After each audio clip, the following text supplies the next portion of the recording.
Hello friends. इस video में हम लोग लॉ ऑफ कॉन्ट्रैक्ट के प्रीवियस ईयर्स के क्वेश्चन देखेंगे। एक चीज़ का ध्यान रखिएगा कि ये जो क्वेश्चंस हैं ये आपके लॉ ऑफ कॉन्ट्रैक्ट के बहुत सारे कॉन्सेप्ट को क्लियर करेगा। और जो एक और वीडियो है लॉ ऑफ कॉन्ट्रैक्ट में जिसमें हमने कॉन्ट्रैक्ट के कंसेप्ट डील किए हैं, ये उसको सप्लीमेंट करेगा। यानी कि ये वीडियो आपको दो तरह से हेल्प करेगा। पहला तो कॉन्सेप्ट क्लैरिटी और दूसरा प्रीवियस ईयर्स के क्वेश्चन से आपको पता चलेगा कि पैटर्न ऑफ क्वेश्चन क्या है और एग्जामिनर आपसे क्या चाहता है। और एक चीज ध्यान रखिएगा कि एग्जामिनर ये नहीं जानना चाहता कि आप कितना लॉ जानते हैं, बल्कि वो ये जानना चाहता है कि आप कैसे दिए गए प्रिंसिपल को फैक्ट्स पे अप्लाई करते हुए आंसर करते हैं। ठीक है, तो इस वीडियो को बहुत ही ध्यान से देखिएगा, इनफैक्ट कई बार देखिएगा, ताकि आप सारे क्वेश्चन आंसर को एक तरह से मेमोराइज कर सकें और उसका इंटरप्रिटेशन आप करते हुए सही से आंसर कर सकें। तो आइए शुरू करते हैं। पहला क्वेश्चन क्लैट 2016 का है। इसमें प्रिंसिपल देखिए, a condition to a contract can also be complied with after the happening of the event to which such a condition is attached. मतलब ये एक तरह से कॉन्टिजेंट कॉन्ट्रैक्ट की बात करता है। कॉन्टिजेंट कॉन्ट्रैक्ट वो कॉन्ट्रैक्ट होता है जो फुलफिल होता है किसी कंडीशन के होने के बाद। देखिए फैक्ट क्या बोलता है, ये promises to pay ₹5,000 to B on the condition that he shall marry with the consent of C D and E.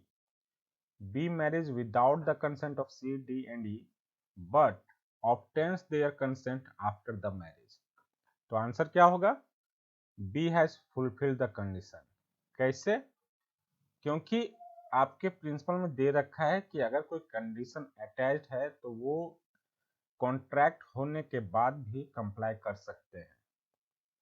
Principal देखिए, a condition to a contract can also be complied with after the happening of the event to which such a condition is attached. Condition क्या था, ये बोलता है B को कि वो 5,000 रुपये देगा अगर बी मैरी करता है with consent of C D और ई। तो बी ने शादी पहले की और सी डी और ई का कंसेंट शादी के बाद लिया। तो अकॉर्डिंग टू प्रिंसिपल इसने जो कंडीशन है वो फुलफिल कर दिया, इसलिए ये एंटाइटल है 5,000 रुपया पाने के लिए। अगला क्वेश्चन, ये भी क्लैट 2016 का क्वेश्चन है। प्रिंसिपल क्या है, where a person lawfully does anything for another person और delivers anything to him not intending to do so or to provide gratuitously, and such other person takes the benefit of that, the latter is bound to compensate the former for something done or thing provided or to restore the thing so delivered। Facts देखिए, trader ये deliver certain tables eight बीज house by mistake. B consume the tables without asking anything, which of the following derivations is correct? And answer is B is bound to pay A for the tables। क्यों हुआ, एक चीज समझिए, ये एक trader है, मान लीजिए टी एक ट्रेडर है, किसी घर में गया, गलती से यहाँ पे कुछ टेबल्स यानी सपोज कि कुछ स्वीट्स इसने छोड़ दिया। ये ट्रेडर्स है और किसी ए के घर में गया, तो ए को मालूम है कि ये ट्रेडर्स है, इसका गेस्ट नहीं है कि घर में मिठाई लाया और ये खा गया और इसको पे नहीं करना। ट्रेडर है, गलती से यहाँ छूट गया, अगर ए ने ये टेबल्स खाया तो वो इसे या तो पे करना चाहिए, या अगर स्वीट्स के जगह कुछ और सामान होता है तो A was bound to return that goods, क्योंकि टी का कोई चैरिटी में ये काम करने का कोई इंटेंशन नहीं था। राइट, नेक्स्ट जो है, law never enforces an impossible promise. ये 2006 में आया हुआ क्वेश्चन, 2016 फ्लैट में आया हुआ क्वेश्चन है। Law never enforces an impossible promise, मतलब ऐसा कोई प्रोमिस जो इम्पॉसिबल टू परफॉर्म है उसको लॉ परफॉर्म नहीं करता, नहीं करा सकता। फैक्ट्स देखिए, A made a promise to B to discover treasure by magic, जादू से खजाना ढूंढना। Is it possible? No. Then such promise cannot be enforced by law. Therefore, answer will be law will not enforce the promise. Next, again, CLAT 2016 में आया हुआ question है, principal, mere silence as to facts likely to affect the decision of a person to enter into a contract is not fraud. मतलब facts देखिए, फिर मैं समझाता हूँ. Facts, A sells to B as daughter who is minor, a horse which A knows to be unsound, A says nothing to B about the unsoundness of the horse. तो answer क्या होगा? तो A has not committed fraud. क्यों? क्योंकि principle में दे रखा है कि mere silence as to facts. यहाँ फैक्ट क्या है? तो घोड़ा अनसाउंड है. इस फैक्ट के बारे में mere silence by A will not amount to fraud. क्योंकि इस अगर यही होता कि ड्यूटी टू स्पीक होता, तब तो साइलेंस जो है वो फ्रॉड हो जाता है. लेकिन mere silence as to facts, तो ये फ्रॉड नहीं होगा, इसलिए यहाँ पे A has not committed fraud. अगला क्वेश्चन फिर से क्लैट 2016 का है. एक चीज ध्यान रखिएगा, क्लैट के एग्जामिनेशन में आपको लॉ ऑफ कॉन्ट्रैक्ट और लॉ ऑफ टॉर्ट, अगर इसके क्वेश्चन आपने कर लिए तो आपके चांसेस मैक्सिमम है कि लीगल एप्टीट्यूड आपका ऑलमोस्ट सही होगा. एक्सेप्ट आपको लीगल मैगजीन और लीगल टर्म, उस पर भी ध्यान रखना है. बाकी आपके जो ये मैं क्वेश्चन आंसर बना रहा हूँ, अगर आप इन क्वेश्चन आंसर को कई बार देखोगे तो आपको how to solve the problem ये अच्छे से आ जाएगा. और ये अच्छे से आ गया मीन्स आपके ये क्वेश्चन आंसर गलत नहीं होंगे. तो क्लैट 2016 का दूसरा क्वेश्चन देखिए. प्रिंसिपल बोलता है, एन एग्रीमेंट में बी इंटर्ड इनटू ओरली और इन राइटिंग और बाय कंडक्ट. मतलब कोई भी एग्रीमेंट इंटर करने के लिए आप ओरल एग्रीमेंट भी हो सकता है, राइटिंग में भी हो सकता है, बाय कंडक्ट हो सकता है. मैं प्रॉब्लम सॉल्व करता हूँ, इसके बाद मैं समझाऊंगा कि कैसे ये ओरल, इन राइटिंग और बाय कंडक्ट हो सकता है. फैक्ट्स देखिए, A went to the shop of B and picked a toothbrush and gave a cheque of ₹20 to B and left the shop. Option, correct option क्या होगा? A should have carried a currency note of ₹20 to make the payment. ये नहीं होगा, क्योंकि payment हम check से भी कर सकते हैं, चेक पेमेंट के लिए बना होता है. There was an agreement between A and B, एकदम है. क्यों? क्योंकि हमारा प्रिंसिपल में दे रखा है कि एग्रीमेंट ओरल भी हो सकता है, राइटिंग में हो सकता है और कंडक्ट में भी हो सकता है. तो यहाँ कैसे हुआ? तो बाय कंडक्ट. ये गया दुकान में, वहां से टूथब्रश उठाया और चेक दिया. उसने ना कुछ बोला, ना रिटर्न कोई एग्रीमेंट हुआ, बट बाय कंडक्ट हुआ. तो इसलिए option B will be the correct option. ठीक है. नेक्स्ट है क्लैट 2016 में एक और क्वेश्चन. प्रिंसिपल बोलता है, sale of liquor is illegal. All agreement relating to prohibited items do not exist in the eye of law. पहला सेंटेंस बोलता है कि sale of liquor is illegal, और कोई भी, और नेक्स्ट सेंटेंस बोलता है all agreement relating to prohibited items do not exist in the eyes of law. मतलब ऐसा कोई एग्रीमेंट जो प्रोहिबिटेड आइटम से रिलेटेड हो तो वो लॉ के दृष्टि में एग्जिस्ट नहीं करता. मतलब उस एग्रीमेंट की कोई वैल्यू नहीं है, आप उसको एनफोर्स नहीं कर सकते. फैक्ट्स देखिए, A entered into an agreement with B for the sale of liquor. Sale of liquor क्या है? इलीगल है, जैसे कि अपने बिहार में बैन है. A failed to supply the agreed quantity of liquor to B. तो अब ऐसे में ए के पास क्या रिमेडी है? तो B can not bring any legal action against A. क्यों? क्योंकि sale of liquor is not legal, it is illegal. अगला question again 2016. Principle, the communication of your proposal is complete when it comes to the knowledge of the person to whom it is made. मतलब मैंने contract के first slide में जिसमें concept मैंने समझाया, वहां मैंने समझाया कि प्रपोजल जो है प्रोपोजर ऑफर करता है किसको, तो प्रोमिसी को या ऑफरी को, और जब ऑफर जब तक प्रोमिसी के पास नहीं पहुंचेगा ये कंप्लीट नहीं माना जाएगा। वही चीज यहाँ, the communication of a proposal is complete when it comes to the knowledge of the person to whom it is made. Fact, A sent a letter making a proposal to B to purchase the house of B. ठीक है, ये sent a letter making a proposal to B to purchase the house of B.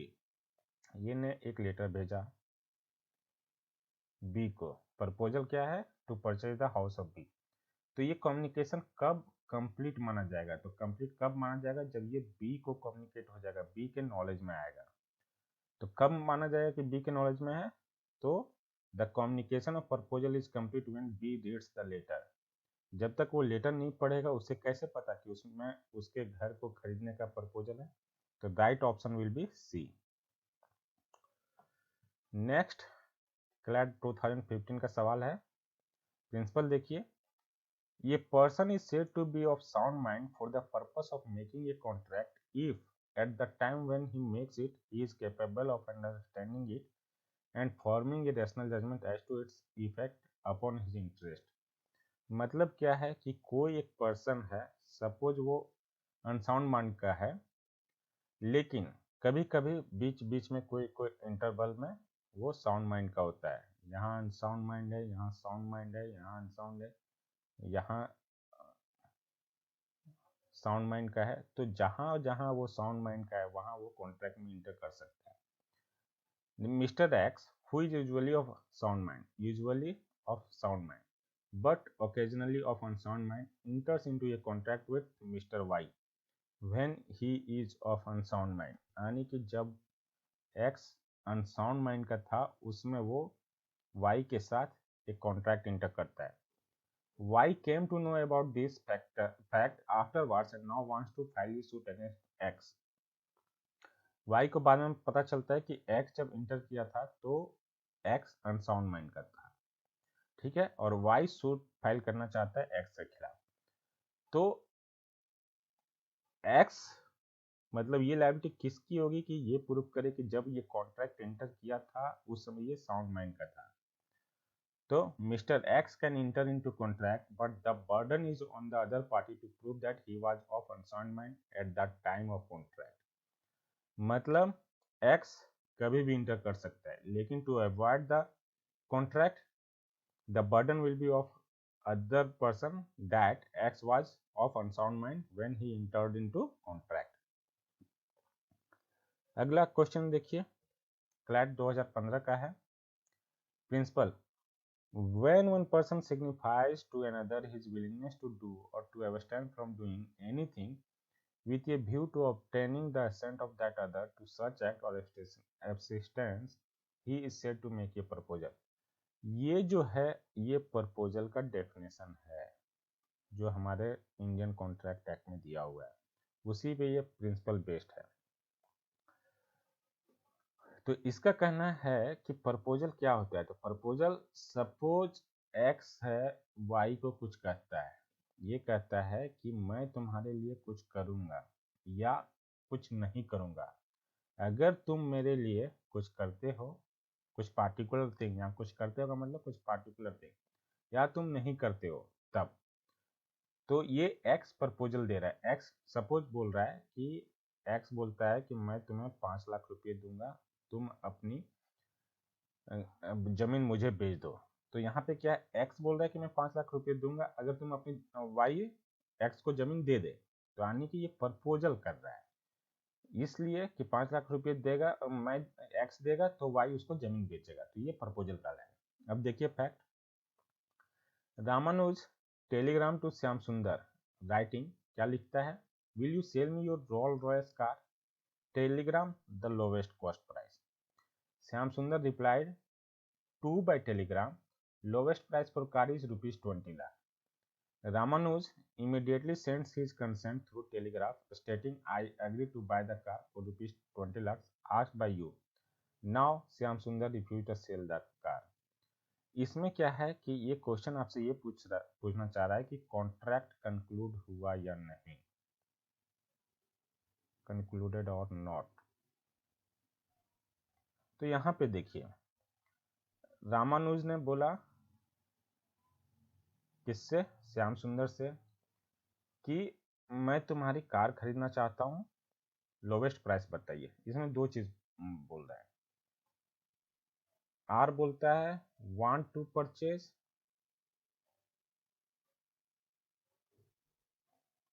And lowest price. ठीक है, तो अब reply में S क्या कहता है कि लोवेस्ट प्राइस 20 लाख है। इसका कोई जवाब नहीं देता है। तो इसका कोई जवाब नहीं देता है तो क्या है, श्याम सुंदर ने रिफ्यूज कर दिया सेल के लिए। रामानुज ने पूछा दाम, श्याम सुंदर ने बताया, रामानुज बोलता है कि मैं खरीदने को तैयार हूँ। तो क्वेश्चन के अनुसार है कि क्या ये कंक्लूडेड कॉन्ट्रैक्ट है, तो नहीं है। क्यों? जब रामानुज ने पहली बार इसका दाम पूछा और श्याम सुंदर ने दाम बताया 20 लाख, तो यहाँ तक कोई प्रपोजल नहीं हुआ था, ये जस्ट नेगोशिएशन चल रहा था, ये सिर्फ दाम पता किया जा रहा था। एस ने सिर्फ दाम बताया था। अब रामानुज बोलता है कि मैं तैयार हूं, आई एग्री टू परचेज। तो ये जो है ये ऑफर है, और जब ऑफर है यानी कि अब ये प्रपोजल मेक कर रहा है, तो श्याम सुंदर इज फ्री कि वो खरीदे या बेचे या ना बेचे। राइट। अगेन 2015 का सवाल, प्रिंसिपल देखिए, agreement the meaning of which is not certain और capable of being made certain are void. मतलब ऐसा एग्रीमेंट जिसका मीनिंग ना तो सर्टेन है ना ही उसे सर्टेन किया जा सके, तो ऐसे एग्रीमेंट जो होते हैं वो वॉइड होते हैं। वॉइड यानी कि वैलिड नहीं होते हैं, जिसका कोई लीगल एग्जिस्टेंस नहीं होता है। फैक्ट देखिए, a horse was bought for a certain price coupled with a promise to give rupees 500 more if the horse proved lucky। मतलब घोड़ा को खरीदा गया इस कंडीशन के साथ कि अगर लकी प्रूफ हुआ तो 500 रुपये और देंगे। तो अब देखिए इसमें क्या है कि वो घोड़ा लकी हुआ या नहीं लकी हुआ, ये फैक्ट से नहीं पता चल रहा है, यानी कि ये सर्टेन नहीं है ना ही कैपेबल ऑफ असर्टेनिंग है। तो ऐसे में ये एग्रीमेंट वॉइड होगा। This agreement is void for uncertainty because it is very difficult to determine what luck, bad or good, the horse had brought to the buyer. Right? आइए आगे देखते हैं।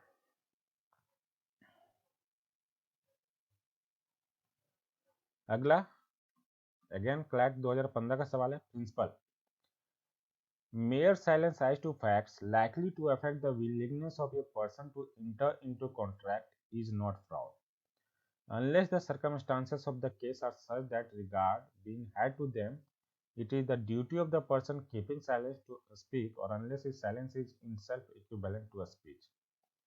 इसका मतलब क्या है, अभी मैंने कुछ देर पहले फ्रॉड पे एक क्वेश्चन बताया था, उसमें ये बताया था मेयर साइलेंस जो है वो फ्रॉड नहीं है, लेकिन अगर यही ड्यूटी टू स्पीक होता और वो साइलेंट होता तब ये फ्रॉड होता, या उसका साइलेंस इक्विवेलेंट होता स्पीच के और वो नहीं बोलता तो फ्रॉड होता।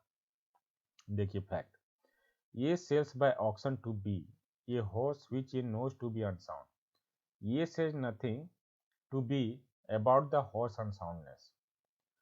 ये बी को घोड़ा बेचता है ऑक्शन में, और जो ए को पता है कि घोड़ा अनसाउंड है लेकिन कुछ नहीं बोलता है, तो यहाँ पे क्या है, तो A can not be held liable because he did not say anything positive about the soundness of mind. अगर यही ए घोड़े के बारे में बोलता है कि साउंड है, अच्छा है, जबकि वो अनसाउंड होता तो ये उसके बिहार पे फ्रॉड होता। लेकिन चूंकि यहाँ पे एक ड्यूटी बाउंड नहीं था घोड़े के बारे में बताने के लिए, तो ये उसके तरफ से फ्रॉड नहीं होता। या इसको आप दूसरा एग्जांपल देखिए, इसी में अगर ये कहता बी बोलता ए को कि अगर तुम कुछ नहीं कहते हो घोड़े के बारे में तो मैं ये समझूंगा कि घोड़ा साउंड माइंड का है, और इसके बाद भी ये साइलेंट रह जाता तो ये फ्रॉड होता, क्योंकि ये माना जाता कि वो जो साइलेंस है यानी कि वो एक्सेप्ट कर रहा है कि घोड़ा साउंड है जबकि घोड़ा अनसाउंड था। अगला question, CLAT 2014 principle, when one person signifies to another his willingness to do or to abstain from doing anything with a view to obtaining the assent of that other to such act or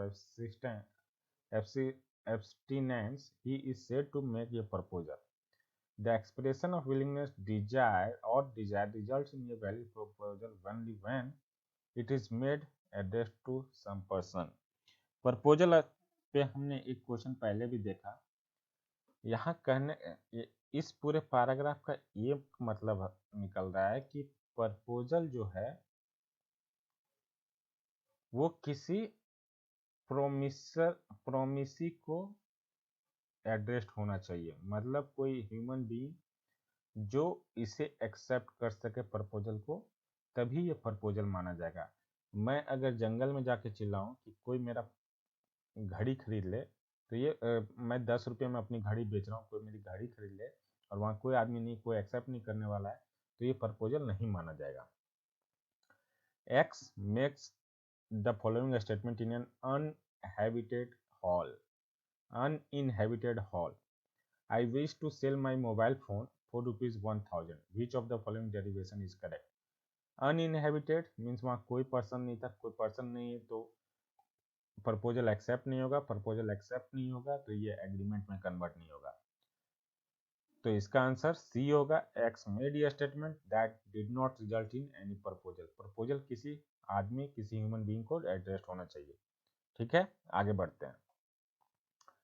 next again 2014 का question है, principal, a proposal और offer should be made with an intention that after its valid acceptance a legally binding promise और agreement will be created. The test for the determination of such intention is not subjective, rather it is objective. The intention of the parties is to be ascertained from the terms of the agreement and the surrounding circumstances under which such an agreement is entered into. आपका जो main concern है वो ये है, as a general rule in the case of arrangement regulating social relations, it follows as a matter of course that the parties do not intend legal consequence to follow. यानी contract to enter generally social relation में नहीं होता है। On the contrary, as a general rule in the case of arrangement regulating business affairs, it follows as a matter of course that the parties intend legal consequence to follow. However, the above rules are just presumptive in nature and hence can be refuted. इस पूरे paragraph का कहानी का मतलब क्या है? जब हम सोशल रिलेशनशिप में कहते हैं तो इस केस में intention to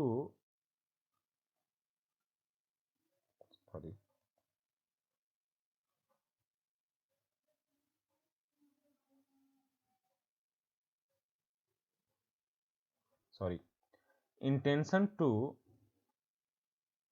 enter into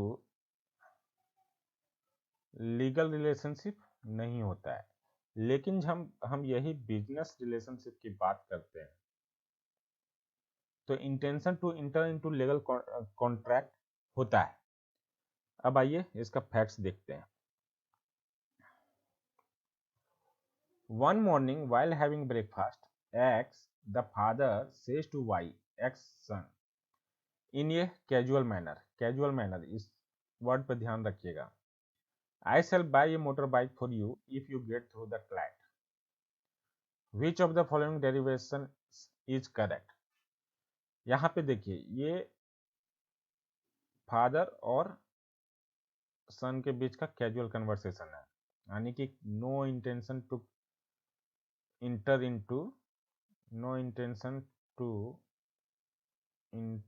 into legal relationship.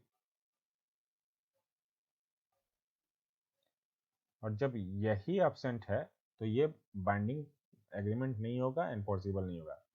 तो X made a statement that did not result in any unforeseeable agreement will be the right option. Next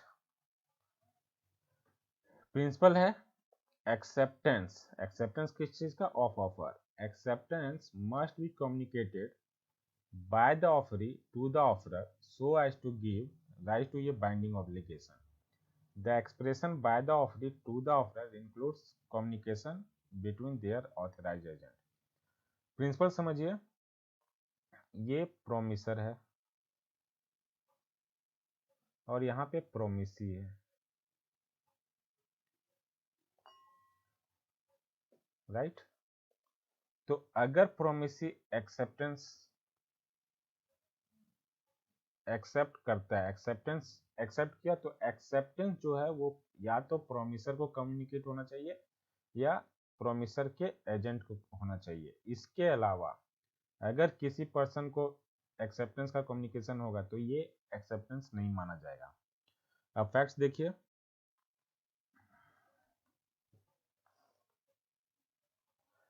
X made an offer to buy Y's property for a stipulated price. Y accepted it and communicated his acceptance to Z. Z कौन है? और stranger. Which of the following derivation is correct? जैसा मैंने अभी आपको principal समझाया, acceptance या तो प्रोमिसर को होना चाहिए या उसके ऑथराइज एजेंट को होना चाहिए। तो यहाँ Z कौन है? ना प्रोमिसर है Z, ना ऑथराइज एजेंट ऑफ प्रोमिसर है, ये स्ट्रेंजर है। तो एक्सेप्टेंस नहीं माना जाएगा, कम्युनिकेशन ऑफ एक्सेप्टेंस नहीं माना जाएगा, इसलिए Y का acceptance did not result in any agreement. Y's acceptance did not result in any agreement will be the right option. Next है principle, acceptance should be made while the offer is still subsisting। मतलब जब तक offer subsist कर रहा है तभी तक acceptance होना चाहिए। The offerer is free to retract his offer at any time before his offer gets accepted by the offeree. Once the offer is withdrawn or is lapsed, it is not open to be accepted so as to give rise to a contract. Similarly, if a time is prescribed within which the offer is to be accepted, then the offer must be accepted within the prescribed time, and if no time is prescribed, then the acceptance must be made within a reasonable time.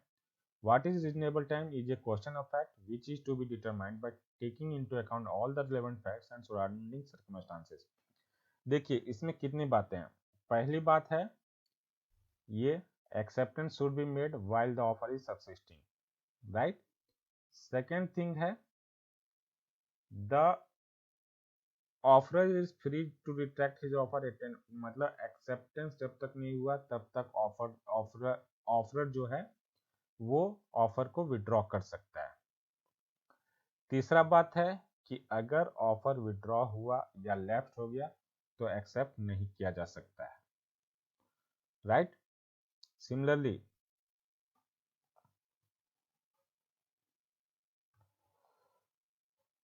तो तीसरा हो गया।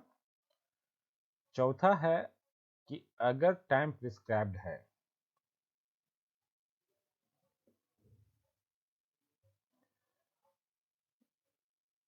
Time prescribed है तो acceptance must be with in prescribed period, और अगर time prescribed नहीं है,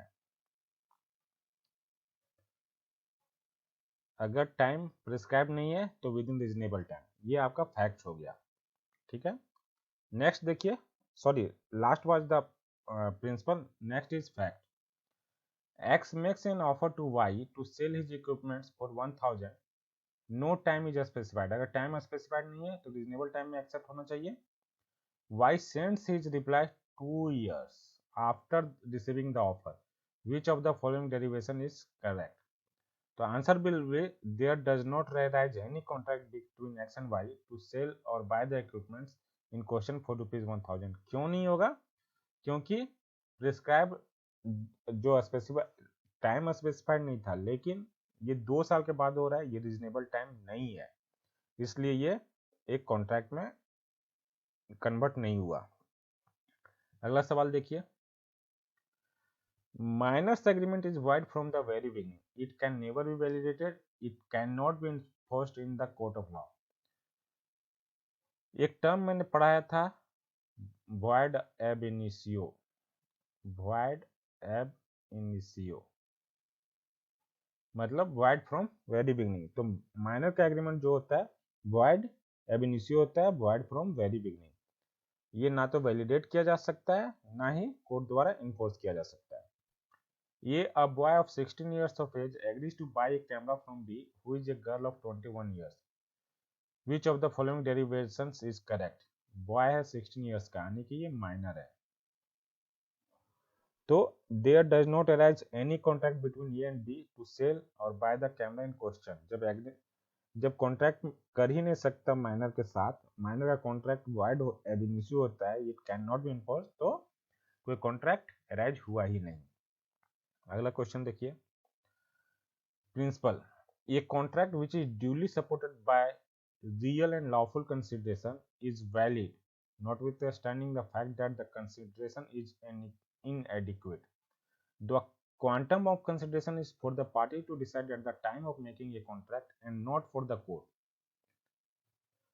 to decide. When the contract is sought to be enforced, an agreement to which the consent of the promisor is freely given is not void merely because the consideration is inadequate. ये शब्द पे ध्यान रखिएगा, consideration is inadequate, but the inadequacy of the consideration may be taken into account by the court in determining the question whether the consent of the promisor was freely.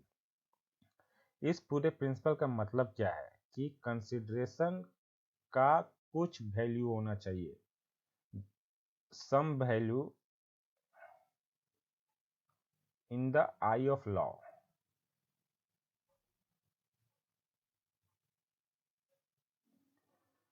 ये कितना है, इनएडिक्वेट है या एडिक्वेट है, उससे लॉ को, court को कोई लेना देना नहीं है. अगर एक्स बोलता है कि मैं तुम्हें अपना घर 50,000 रुपये में बेच दूंगा,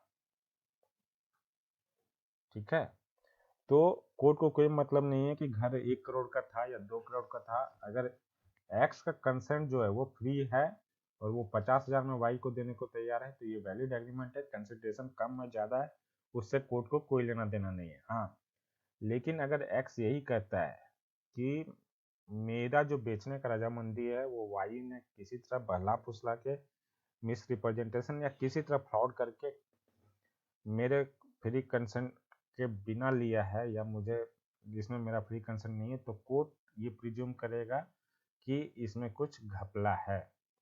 राइट. आइए अब फैक्ट्स देखते हैं. प्रिंसिपल देख लिए. A agrees to sell his mobile phone worth ₹20,400 only to B. A consent is freely given. A का कंसेंट फ्री था. Which of the following derivations is correct. अभी लास्ट टाइम मैंने बताया कि कंसिडरेशन का एडिक्वेसी से कोई मतलब नहीं है. या 20,000 का सामान 100 रुपये में बेच रहा है, लेकिन अगर वो फ्री कंसेंट से बेच रहा है तो कोर्ट को कोई लेना देना नहीं है कि ये अपना माल कितने में बेच रहा है. तो answer will be there is a contract between A and B. अगर यही ये बोलता है कि बाद में बोलता है कि नहीं मैंने 20,000 का 100 में इसलिए बेचा क्योंकि बी ने मुझे धमकी दी थी, तो अब कोर्ट मान सकता है. लेकिन जब ये बोलता है कि मैं फ्रीली हूँ, मैं अपने होशो हवास में बेच रहा हूँ, ये 20,000 का मैं 100 रुपये में बेच रहा हूँ, कोर्ट को कोई लेना देना नहीं है. अगला देखिए, क्लैट 2014 का सवाल है. द कंसिडरेशन और object of an agreement is unlawful if it is forbidden by law. Every agreement of which the object or consideration is unlawful is void. इसका क्या मतलब है कि अगर किसी एग्रीमेंट में कंसिडरेशन या ऑब्जेक्ट अनलॉफुल हो तो ऐसा एग्रीमेंट जो है वो लॉ के द्वारा मना ही है. ऐसा एग्रीमेंट आप इंटर नहीं कर सकते. Next, every agreement of which the object और consideration is unlawful is void. यानी कि कोई भी एग्रीमेंट जिसका ऑब्जेक्ट या कंसिडरेशन अनलॉफुल है तो void माना जाएगा. देखिए fact. X promises to pay Y ₹50,000 if Y commits a crime. अगर Y क्राइम कमिट्स करता है तो X उसको 50,000 देगा. तो यहाँ जो ऑब्जेक्ट ऑफ एग्रीमेंट है वो एक अनलॉफुल ऑब्जेक्ट है, ठीक है। तो ऐसे में ये एग्रीमेंट जो है वो एनफोर्सेबल नहीं होगा, ये एग्रीमेंट जो होगा वो वॉइड होगा। X further promises to indemnify him, that is Y, against any liability arising thereof. X ये भी बोलता है कि आगे चलकर अगर तुम्हारा कोई प्रोसिक्यूशन होगा वगैरह होगा तो मैं उसको इंडेमनीफाई करूंगा। इंडेमनीफाई करूंगा मीन्स पैसे से कंपनसेट करूंगा। Y agrees to act as per X promise. Which of the following derivation is correct? तो यहाँ पे क्या होगा? There is an agreement between X and Y which cannot be enforced by court of law. क्यों नहीं enforce किया जा सकता है? क्योंकि इसका ऑब्जेक्ट जो था वो अनलॉफुल था, ठीक है। आइए अगला सवाल देखते हैं। प्रिंसिपल क्या कहता है? द कंसिडरेशन और object of an agreement is unlawful if the court regards it as oppose to public policy. मतलब ऐसा कोई भी कंसिडरेशन या ऑब्जेक्ट जो पब्लिक पॉलिसी के अगेंस्ट में है उसको कोर्ट क्या मानेगी? अनलॉफुल मानेगी। Every agreement of which the object or consideration is unlawful is void. ये हमने लास्ट क्वेश्चन में भी देखा था कि ऐसा कोई भी एग्रीमेंट जिसका ऑब्जेक्ट या कंसिडरेशन अनलॉफुल है वो एग्रीमेंट void होगा। X promises to obtain for Y an employment in the public service and Y promises to pay rupees 5 lakh to X. Which of the following derivation is correct? मतलब यहाँ पे बात क्या हो रही है? रिश्वत देके कोई सरकारी नौकरी लेना। तो कोई सरकारी नौकरी रिश्वत देके लेना ये पब्लिक पॉलिसी के खिलाफ है और जब पब्लिक पॉलिसी के खिलाफ है तो एग्रीमेंट वॉइड होगा। तो answer will be there is an agreement between X and Y which can not be enforced by court of law. मतलब ऐसा एग्रीमेंट जो लॉ द्वारा इन्फोर्स नहीं किया जा सकता कोर्ट में, तो ऐसा एग्रीमेंट जो है वो वॉइड होगा। अगला सवाल देखिए। Agreement in restraint of marriage are void. मतलब ऐसा कोई एग्रीमेंट जो शादी करने से मना करता है वो वॉइड होगा, ठीक है। X enters into an agreement with Y whereunder he agrees not to marry anybody else other than a person whose name starts with the letter A and promises to pay rupees 1 lakh to Y if he X breaks his agreement. Which of the following derivations is correct? There is an agreement between X and Y which cannot be enforced by court of law. क्यों ऐसा है? तो ये agreement in restraint of marriage are void means अगर कोई इसको क्या है कि अगर कोई पर्सन जिसका नाम ए से स्टार्ट नहीं हो तो ये शादी नहीं करेगा, यानी ये रिस्ट्रेंट ऑफ मैरिज का एक एग्रीमेंट है। और फैक्ट प्रिंसिपल में क्या दे रखा है? Agreement in restraint of marriage are void, ठीक है। तो इसलिए इसका C option will be the right option. Next, two or more persons are said to consent if they agree upon the same thing in the same sense. इसको बोलते हैं consent एडिडम। ये मैं लीगल मैगजीन में हमने इससे डील किया है, वहां देखेंगे तो समझ में आएगा। इसको बोलते हैं कंसेंसस एडिडम, मतलब agreeing on the same thing in the same sense. Consent is said to be free when it is not caused by coercion or undue influence or fraud or misrepresentation or mistake. When consent to an agreement is caused by coercion, undue influence, fraud or misrepresentation, the agreement is contract voidable or rescindable or terminable at the option of the party whose consent was so called. However, when consent to an agreement is caused by mistake as to matter of fact essential to agreement, the agreement is void.